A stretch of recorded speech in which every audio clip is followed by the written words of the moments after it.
It is that time for my response to a tweet. And today's tweet says, Phil, I know you're going to defend Ben Carson. Ted Cruz apologized like a Christian. Ben Carson should accept his apology like a Christian and move on. He was trailing in the polls anyway.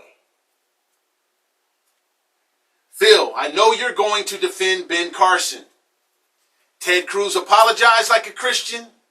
Ben Carson should accept his apology like a Christian and move on. He was trailing in the polls anyway. Wow. First of all, it's kind of ironic that, you're telling me that I'm going to defend Ben Carson when you're right here defending Ted Cruz. See, it's so lopsided, but yet I digress. It's funny. You guys can defend your guy, and then I'm some kind of pariah because I defend whatever. But see, I'm going to disappoint today. I hate to disappoint, but I am. But here's my response to your tweet. Since you're looking at this like a Christian, then let's deal with it like Christians. Imagine your child. And please, let me file my disclaimer.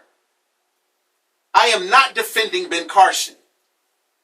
I see something far bigger with this whole scenario. Imagine your child. They're kind of short. They're shorter than the rest, but they have major basketball skills. They can jump higher than most tall people. Some tall people know this because they play with your child on the playground, and your child can probably dunk, but they're short. And they're going out for basketball tryouts, and there's the tall guys there, and then here's your short son. And the coach doesn't know too much about your son, but it's a tryout, so here's a chance for your son to show what he's got and get picked for the team. Now, the tall guys, they know what your son has because they play with them. But there's only very few spots on the team, maybe one spot.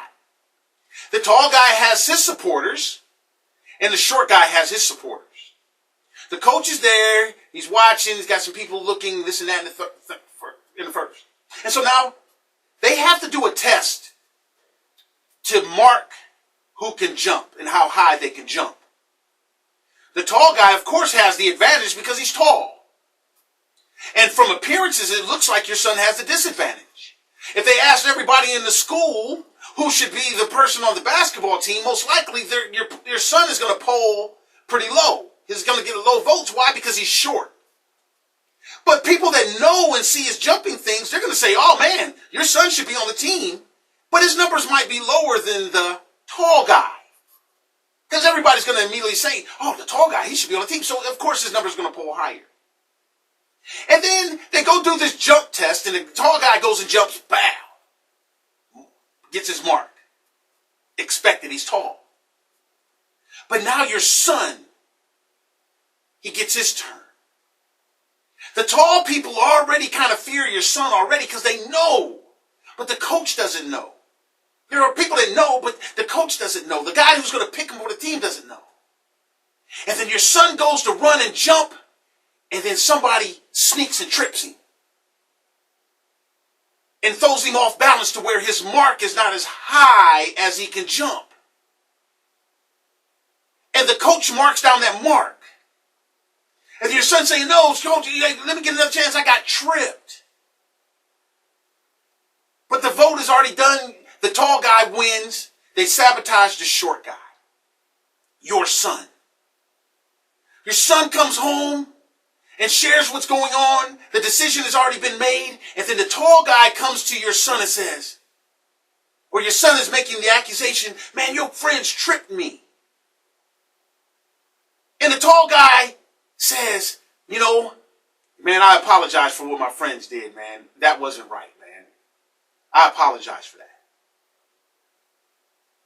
And your son feels cheated.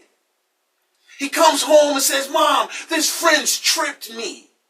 Do you tell him, man, get over it, man? Do you allow him to accept that? Or do you let your son file his grievance? He has proof. What? The tall guy apologized. He has some kind of proof. Do you tell your son to get over it? There'll be tryouts next time. I mean, what do you tell your son? When does the morals and values kick in? You tell him to dismiss it? Oh, see, of course all the tall guy's friends are going to say, he's a crybaby. He's a crybaby. No, man, he got cheated. Come on, man. You know what he's capable of. Now, let me get to where I'm coming from. Because we're going to deal with this as Christians, since you want to pose it like this. Nobody is perfect. So let's start that as the foundation. But we're Christians. We're supposed to be better than that. There's something about us that's supposed to be better and not accepting of the fact that we're not perfect as an excuse to go out there and do sin. Or support sin. Or condone sin. Because we're Christians. So here's the question I like to ask of us so-called Christians. At what point is it too much? Or how much sin am I allowed to purposely do as a Christian claiming Jesus Christ? How much sin am I allowed to do on purpose before that flag gets stripped away from me?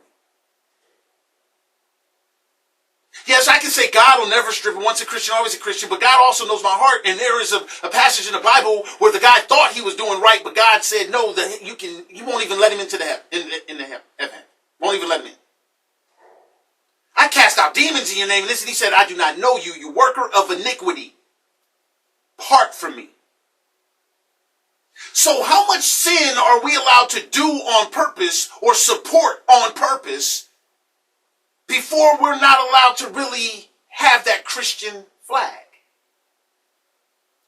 And how much abuse does a Christian have to take before he's allowed to say ouch?